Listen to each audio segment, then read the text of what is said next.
د عوامو او د پولیسو د تعلق او د ربط متعلق دی چې هغه فرنګي ټایم کې چونکې هغې خو دلته کې هغه استبداد او ظلم او جبر عوام په ډېره غټه سطح باندې لکه هغوی وهلي دي ټکولي دي ډېر زیات متنفره دي. اوس هم دا فاصله سر دا بعضې خلک فیل کوي. نو تاسو سره د دې سلسله کې تاسو څه وایي؟ دا تا ډېر ښه سوال وکړو. اصل کې د مخکې چې کوم انګریز ټایم والا پولیسینګ و هغه ډفرنټ جی سر. اوس ټوټلی پولیسینګ چې کوم دی نو ډفرنټ دی. هغه عملی چې هغه انګریز کوم دی لپاره جوړول چې خلک په دې پولیس باندې دباول او د دین عملی خپل کار اخیستل او خپل حکومت په دې باندې چلول. اوس چې کوم دی که نه ته وګوره پولیس کې ډېر زیات چینجز راغلي دي. اوس کمیونټي بیسډ پولیسینګ دی.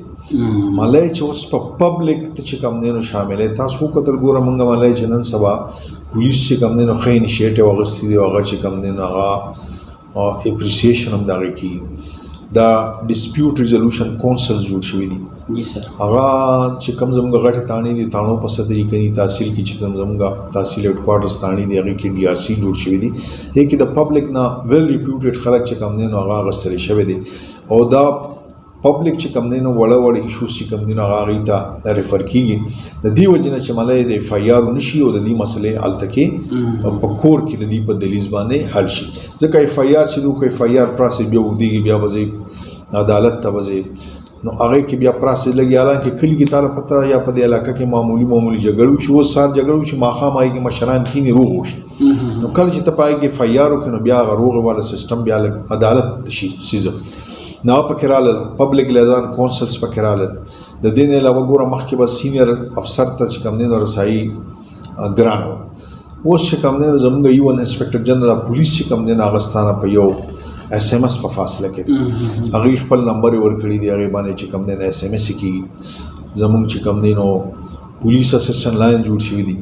پیس زموږ یو بل چې کوم دی نو انیشیټیو دی چې په هغې کې زموږ سینیر افسر ته چې کوم دی نو ته میسج کوی شي ته ورته ایمیل کوی شي ته ورته ملی چې خط لیږلی شي د هغې په ذریعه باندې کېږي او چې ستا کم کمپلینټ دی هغه باقاعده بیا کنسرن SDPO ته راځي او هغه باونډ دی چې هغې باندې 24 hours کې ریپلای ورکړي.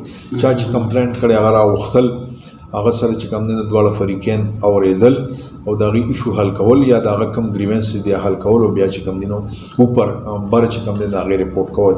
نو پولیس سره اوس په کار زموږ عوام سره دا درخواست دی ورچې دا پولیس ملی ستاسو نه دي نو ستاسو د دې سوسایټي یو حصه ده. دا د سوسایټي نه به تاسو هټ کې یو څیز نه ګڼئ. تاسو وګورئ ملی زه پولیس کې یم زما بل ورور په فوج کې بل چې کوم دی نو فارمر وي بل به بینک کې بل چې کوم دی نو هغه به تجارت کوي څوک به ابراډ دا ټول چې کوم دی نو دا یو کمیونټي ده. نو دا ملی ستا یو سورس آف ملی ذریعه معاش ستا خو دا ده چې دې کې پبلک چې کله تا سره تعاون نه کړي نو تا پولیسینګ بیا نشي کامیابولی. چې کم افسر چې کوم دی نو هغه ښه افسر هغه دی چې هغه د سوسایټي ښو خلکو سره هغه چې کوم دی نو ګول میل شي ورسره هغه ورسره میلاویږي ځکه چې هغه نه تا له فیډبیک راځي او دا خلک چې کوم تا سره دی دا سوسایټي تا سره ده نو دا تاله په څه کې فایده راکړي. پولیس ګوره مین کار کرائم پریونشن اینډ ډیټیکشن دی. مین زموږ کار دا دی کرائم پریونشن اینډ ډیټیکشن.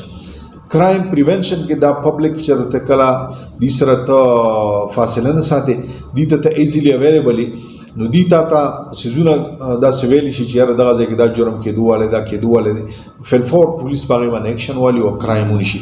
که فرض کا کرایم وشي ملی چې تا د هغې تدارک نه شوی یا ټول تا له پته جرایم ملی چې کېږي خامخا دنیا جوړه دی کې جرم هم کېږي. ټیک شو آدم علیه السلام پیدا شو دغه وخت نه چې کوم دی دا د کرایم دنیا روانه جرایم به کېږي خو بیا چې تا سره پبلک نو ته بیا د هغې ډیټیکشن کې کرایم بیا ډېر زر ته چې کوم دی نو هغې سراغ لګولی شي ډیټیکټ کوی شي. نو دا پبلک چې تا سره دی نو ته کرایم پریونشن کوی شي نه ته ډیټیکشن کوی شي. لا اینډ آرډر سچویشن چې کوم دی دا پبلک در سره دی ته نشي کنټرول کولی.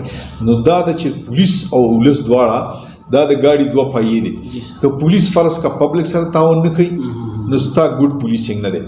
که چېرته فرض که دا پبلک پولیس سره تعاون نه کوي نو بیا هم سوسایټي کې امن نشي راتللی او کرایم پریونشن او ډیټیکشن نشي کېدلی. ډېر په ښه طریقې سره سره دا خبره دا کلیر کړه.